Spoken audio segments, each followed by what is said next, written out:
السلام عليكم ورحمة الله وبركاته. مرحبا بكم أصدقائي اللي جاي جديد دخل الفيديو هذايا. ما عليك أن يشارك في القناة تفعل زر الجرس ونقولوا له مرحبا بك مع القدم في عائلة بسموشة، عائلة طلب العلم.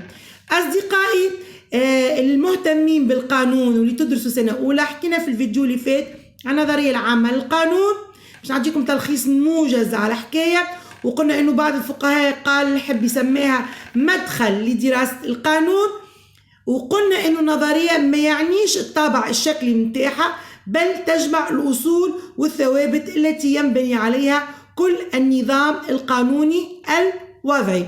وقلنا هنا نحن قدام عملية تمهيد لدراسة المادة القانونية، وقلنا انه القانون ينبني على حاجتين، انه هو عنده تقنيات خاصة به وعنده بناء منطقي ومنهجية كيف خاصين به. النظرية العامة للقانون زي قلنا اللي هي مفتاح للمادة القانونية بغض النظر على التوجه اللي باش تاخذوه من بعد. والقانون قلنا انه هو مجموعة القواعد السلوكية والاجتماعية العامة والمجردة، وتنحكيو على العامة والمجردة بإطناب في الفيديوهات الجاية. وقلنا ان عندنا 3 عناصر عامة لتقديم المادة القانونية. العنصر الاول هو انه القانون قلنا ظاهرة اجتماعية ينهض بوظيفة اجتماعية نتاجا لحاجيات المجتمع، وجو القاعدة القانونية هو الموازنة بين المصلحة العامة والمصلحة الخاصة، وهذا مذكور في الفصل 557 من مجلة الالتزامات والعقود.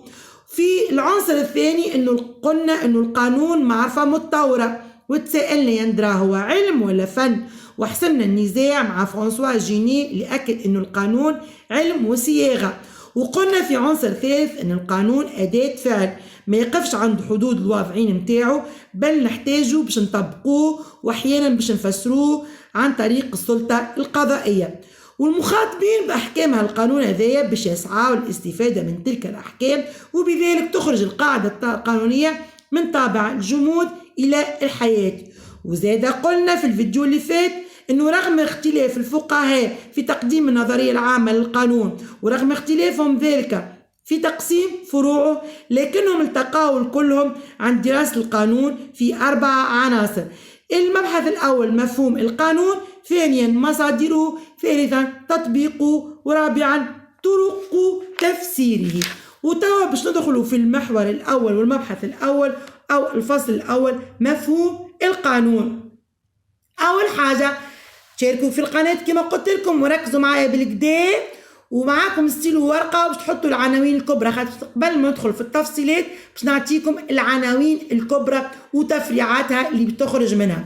من فوق نكتبوا مفهوم القانون، وباش نعرفوه هو مجموعة القواعد الملزمة الصادرة عن سلطة مختصة لتنظيم سلوك الأشخاص المخاطبين بأحكامه، ويختلف بذلك المدلول هالكلمة هذه عن مدلولها اللغوي. فالقانون لغة هو العلاقة السببية بين ظواهر الطبيعة، هي قواعد تقريرية تستند إلى التجربة والخبرة، فيقال مثلا قانون الجاذبية، قانون العرض والطلب.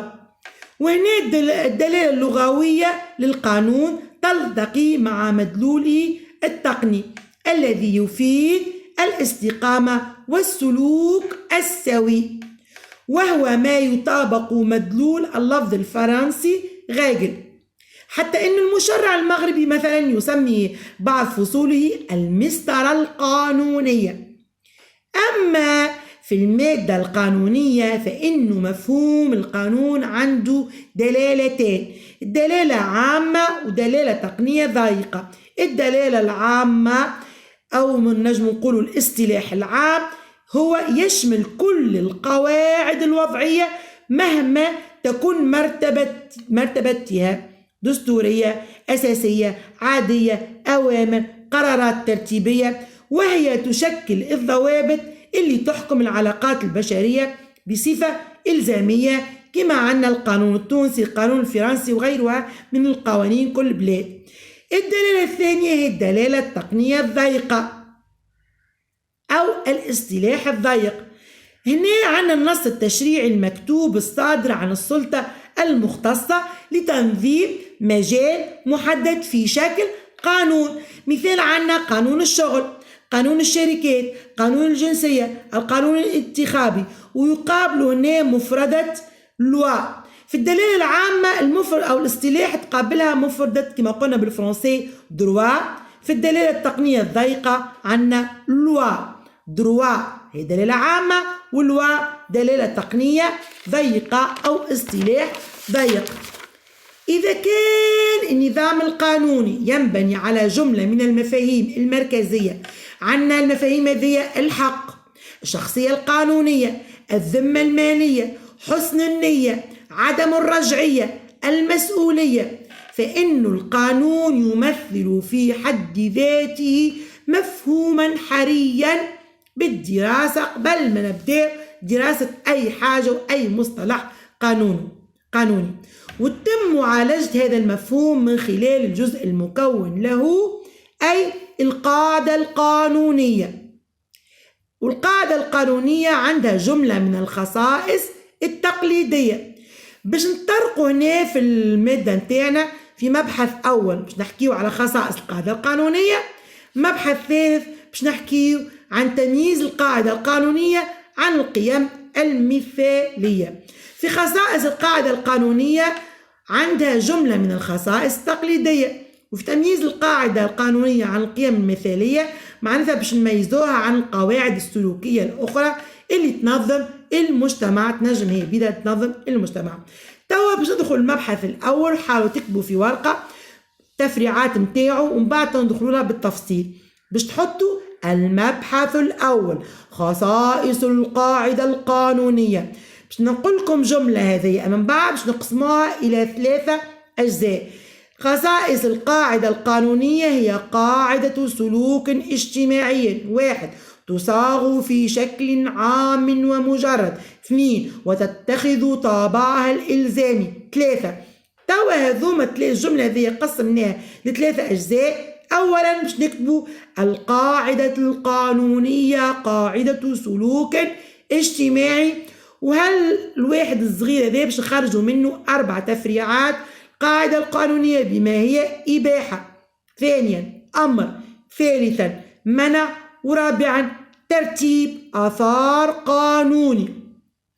باش نتعدى للجزء الثاني من المبحث الأول اللي قلنا هي تصاغ في شكل عام ومجرد، وباش نكتبوا القاعدة القانونية قاعدة عامة ومجردة، وباش تخرج منها هالجزء هذا باش يخرج منه الآ والباء. الآ معنى العمومية والتجريد، باش نخرجوا منه تفريعتين صغير، أولا صفة العمومية وثانيا صفة التجريد. وفي الباء عندنا الصياغة التقنية للقاعدة القانونية، قلنا آ معنى العمومية والتجريد وخرجنا منها 2 تفريعات صغار. ب الصياغة التقنية للقاعدة القانونية وبدورها باش نخرجوا منها 2 تفريعات صغار: تركيب القاعدة القانونية، و2 أسلوب صياغة القاعدة القانونية. اكتبوا باش ما تنساوش. ما قلنا القاعدة سلوك اجتماعي 1 تصاغ في شكل عام ومجرد، 2 وخرجنا منهم الكلهم تفريعات، وقلنا ثالثا تتخذ طابعها الإلزامي. إذا العنصر الثالث القاعدة القانونية قاعدة ملزمة، وباش تخرج منها A و B. عنا طبيعة إلزامية القاعدة القانونية، وB درجة الإلزام. في الA في طبيعة الإلزامية في طبيعة الإلزام في القاعدة القانونية باش نخرجوا 2 تفريعات صغار: 1 العقوبة الجزائية، 2 العقوبة المدنية. في B في درجة الإلزام عنا القواعد الآمرة والقواعد المكملة. القواعد الآمرة يعني مش 1 صغير، القواعد الآمرة، 2 القواعد المكملة. توا عطيتكم بالتفصيل كيفاش في المبحث الأول اللي هو خصائص القاعدة القانونية كيفاش خرجنا منه 3 أجزاء اللي هي القاعدة القانونية قاعدة سلوك اجتماعي، القاعدة القانونية هي قاعدة عامة ومجردة، والقاعدة القانونية هي قاعدة ملزمة. باش ندخلوا بعد المبحث الأول نتاع خصائص القاعدة القانونية في المبحث الثاني وهو تمييز القاعدة القانونية عن القيم المثالية. في هالمبحث الثاني عندنا 3 فقرات كبرى. الفقرة الأولى القاعدة القانونية بما هي يعني القاعدة القانونية وقواعد الأخلاق. في فقرة ثانية باش نحكيو على القاعدة القانونية والقواعد الدينية. في فقرة ثالثة باش نحكيو على القاعدة القانونية والإنصاف. نرجع ديقة للقاعدة القانونية وقواعد الأخلاق. منها هي باش نخرجوا تفريعتين كبار. التفرقة بين القانون والأخلاق. ب تفاعل القانون والأخلاق. في تفاعل القانون والأخلاق باش نخرجوا ب3 عناصر صغرونات. 1 الاستيعاب، 2 التعارض، 3 الحياد. راني قاعدة نعطيكم في العناصر من الكبير هكايا، ومن بعد ندخلوا ونفصلوها ونحكيو عليها بالتفصيل. خذوها انتوما باش نجموا تتبعوا معايا. في الجزء الثاني من المبحث الثاني هو المبحث تمييز القاعدة القانونية عن القيم المثالية.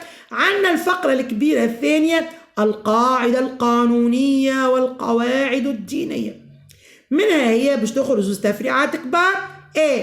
أوجه الاختلاف بين القانون والدين. ب موقع الأحكام الدينية في القانون. في موقع الأحكام الدينية في القانون عندنا زادة 2 تفريعات صغار. 1 صغرون القواعد القانونية المستمدة من التشريع الإسلامي. 2 القواعد المخالفة لمبادئ التشريع الإسلامي. توا في الجزء الثاني يعني الفقرة الثالثة من المبحث الثاني اللي هو قلنا مبحث تمييز القاعدة القانونية عن القيم المثالية، اللي قلنا جراند تا القاعدة القانونية وقواعد الأخلاق، جراند 2 القاعدة القانونية والقواعد الدينية. توا جراند 3 القاعدة القانونية والإنصاف. بيدها القاعدة القانونية والإنصاف بتخرج منها 2 تفريعات كبار. مفهوم الإنصاف. ب تطبيقات الإنصاف. في تطبيقات الإنصاف عندنا 2 تفريعات زادة صغرونات. 1 تطبيقات مبادئ الإنصاف بمقتضى القانون، وفيها 2 نقاط كبار. حطوا نقاط كبار واكتبوا تطبيق مبادئ الإنصاف بناء على تخويل تشريعي. نقطة كبيرة ثانية اللجوء إلى مبادئ الإنصاف عند سكوت النص. وعندنا 2 صغرون تطبيقات مبادئ الإنصاف بمخالفة النص القانوني، وبدورها باش تخرج منها 2 نقاط كبار: تطويع النص القانوني والمخالفة الصريحة للنص القانوني. وينتهي هنا الحكاية اللي كنا نحكيو فيها الفصل الأول اللي هو مفهوم القانون، وحكيت لكم كيفاش التفريعات نتاعو.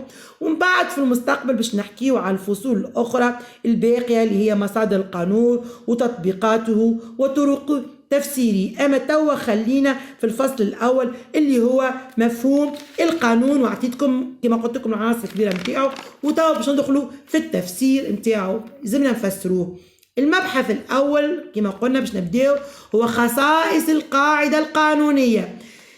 إذن لأن تعددت التقسيمات التي يعتمدها الفقهاء لخصائص القاعدة القانونية أو مميزاتها، فإنها تلتقي في الغالب حول اعتبار القاعدة القانونية هي قاعدة سلوك اجتماعي.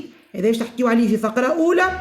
تصاغ في شكل عام ومجرد فقرة ثانية جراند 2، وتتخذ طابعها الإلزامي فقرة ثالثة. القاعدة القانونية قاعدة سلوك اجتماعي. إذا نبدأ. جوهر كل قاعدة قانونية هي فرض سلوك معين في المجتمع في إطار تصور لنمط المجتمع الذي يريد المشرع إرساءه في مختلف المجالات. تكون إذا القاعدة القانونية وسيلة لتقويم السلوك الاجتماعي للأفراد من خلال تمييز بين التصرفات المشروعة والتصرفات الغير مشروعة. وإذا كان من المسلم بأن المشرع يهتم بالسلوك الخارجي للفرد داخل المجتمع دون الاعتداد بالنوايا أو الأفكار، فإن هذه الفكرة تحتاج إلى تدقيق. فالنية ولا الفكرة لوحدها لا ترتب أثر قانوني. أنت كي تنوي حاجة ما تعملهاش مش يجي يعاقبوك على النية متاعك، هذاك بينك وبين ربي، ولكن عند بروز النية ذاك في التصرف خارجي فإن الأثر القانون الذي يرتبه القانون يختلف بحسب توافر النية. مش كما قتل مع عمد الإسراء، كيف مع سبق الإسراء والترصد، مش كما باش تقتل عن يعني هكاك جاتك لطف بعيد شر، ما كانتش عندك نية مسبقة، حتى نحكيه بالتفصيل. إذا يختلف بحسب توافر النية من عدمها. من أمثلة ذلك التمييز بين الخطأ القصدي والخطأ الغير قصدي. وارجعوا للفصلين 82 و 83 من مجلة الالتزامات والعقود. عندنا زاد الفصل 103 من مجلة الالتزامات والعقود اللي هو يحكي عن التعسف في استعمال الحق، والفصل يقول: من فعل ما يقتضيه حقه دون قصد الإضرار بالغير فلا عهدة مالية عليه. وعنا هنا يمكن فعنا فصل 278 الفقرة الأخيرة من الفصل هذا من مجلة الالتزامات والعقود اللي تحكي عن جبر الضرر في المسؤولية العقدية. يمكن للدائن الذي حصل له بسبب سوء نية مدينه ضررا زيادة على المماطلة أن يتحصل على جبر ضرره، وذلك بقطع النظر على الفائض المعين لغرم المماطلة. وكما قلنا حول جريمة القتل الفصل 201 من مجلة جزائية: يعاقب بالإعدام كل من يرتكب عمدا مع سابقة القصد قتل نفس بأي وسيلة كانت. إذن رغم تعدد النصوص القانونية فإن التدخل التشريعي لضبط السلوك داخل المجتمع يتخذ عامة 4 أشكال: يا الإباحة ولا الأمر ولا المنع ولا زادة يحكينا على ترتيب آثار قانوني. في الإباحة هنا 1 هي تخويل من المشرع للمخاطبين بأحكام القانون في إجراء تصرفات قانونية، من ذلك مثلا الفصل 5 من المجلة التجارية اللي يقول: كل شخص أهل الالتزام يجوز له، الإباحة هنا يجوز له أن يتعاطى التجارة. وعندنا زاد الفصل 17 من مجلة الحقوق العينية اللي يقول: الملكية هو الحق الذي يخول صاحب الشيء وحده استعماله واستغلاله والتفويت فيه. حكينا على الإباحة، باش نحكيه على الأمر. يتدخل المشرع ليفرض التزاما قانونيا يحمل وجوبا على المخاطبين بأحكامه بناء على مراكزهم القانونية، ومن ذلك عندنا الفصل 38 من مجلة الأحوال الشخصية يقول على الفصل هذا: يجب على الزوج أن ينفق على زوجته المدخول بها وعلى مفارقته مدة عدتها. حكينا على الإباحة والأمر، طب نحكيه على المنع. يحدد القانون التصرفات التي لا يمكن للأفراد إجراؤها، ونجد في هذا الباب جميع الأحكام القانونية الجزائية كما نجد أمثلة لذلك في المادة المدنية. مثال الفصل 62 من مجلة الحقوق العينية: ليس لأحد الشركاء أن يحدث شيئا في المشترك إلا برضا الباقين صراحة أو دلالة. توا باش ندخلوا كيفاش هالنصوص القانونية وتدخل التشريع فيها يتخذ يا إما إباحة وإلا يعني أشكال 4: إباحة وأمر ومنع. توا كيفاش يتخذ ويفسر لنا ترتيب آثار قانوني. يحدد القانون الآثار القانونية التي تنجر عن بعض التصرفات أو الوقائع، من ذلك الفصل 71 من مجلة الالتزامات والعقود: من اتصل بشيء أو غير ذلك من الأموال مما هو لغيره أو صار ذلك في قبضته بلا سبب موجب لاكتسابه فعليه رده لصاحبه. نواصلوا نفسروا حكايتنا ومن المهم باش نشيروا إلى أن القاعدة القانونية بما هي قاعدة سلوك تخضع للتطور في تفاعل مع المتغيرات التي يمكن أن يعرفها المجتمع، وبناء على التحولات التي يمكن أن تعرفها السياسة التشريعية، وهو ما يعبر عنه بالنسبية الزمنية. وتترجم هذه التحولات في الغالب المروري يا إما من الإباحة إلى المنع كما تعدد الزوجات، ولا العكس من المنع إلى الإباحة كما في تجارة المشروبات الكحولية ولا التبرع بالأعضاء. وقد يفضي التطور الزمني إلى ترك العمل ببعض القواعد القانونية أي إلى هجرها، وهو ما يبرر تسميتها بالقواعد المهجورة كما نراه هنا في الفصل 575 من مجلة الالتزامات والعقود. لا يصح بين المسلمين ما حجر الشرع بيعه إلا ما رخصت التجارة فيه كالزبل لمصلحة الفلاحة. زاد عنا الفصل 831 من مجلة الالتزامات والعقود اللي تم إلغائه بموجب القانون عدد 17 لسنة 2000 والمؤرخ في 7 فيفري 2000. والفصل هذا 831 يقول: ليس للزوجة أن تؤجر نفسها للخدمة أو للرضاع إلا برضا زوجها، وإلا فله فسخ الإجارة. خلاصة القول أن القاعدة القانونية حتى وإن لم يتم تطبيقها تبقى منتجة لآثارها الإلزامية متى وقع الاستناد إليها، إلى أن يتدخل المشرع لإلغاء ما جاء بها من حكم كما قلنا